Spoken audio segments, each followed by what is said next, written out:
billahi minash shaitanir rajim. Bismillahir Rahmanir Rahim. Our explanations this year for Karbala Project will be a little different from how we do it every year, obviously due to the ongoing situation around the world. So this is explanation for day one at Karbala Project, and we start our journey from back in Medina. Imam Hussein alayhi salam used to live in Medina, and the bad guy at that time, as we all know, was called Yazid ibn Muawiyah, who used to live in Sham, Syria. He had an ambassador, a representative in Medina who used to work for him, and he went to Imam and asked Imam for bay'ah.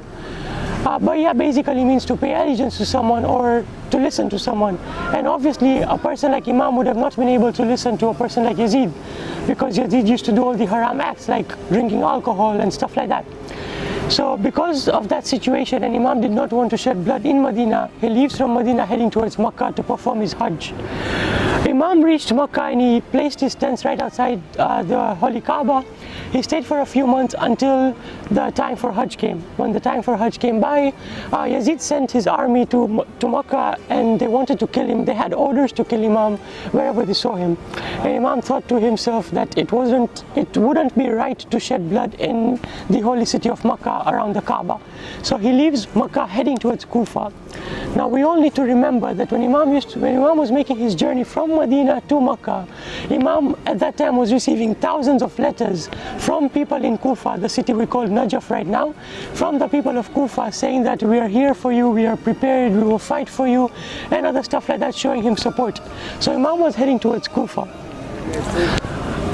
When Imam was heading towards Kufa, there is a place known as Sharaf. Imam was stopped by Hazrat Hur.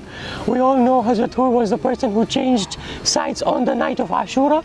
He's the guy who stopped Imam Hussein in a place called Sharaf, and he had commands from Ibn Ziyad, also an ambassador of Yazid in Kufa, saying that Imam was not able to enter Kufa nor go back to Makkah. Imam then had to sort away and head towards Karbala. Imam reached Karbala, a city called Karbala, and at that time he gathered the people around the villages around the area, and he called upon them, and he asked them, "Oh people, what place is this? What is this place called?"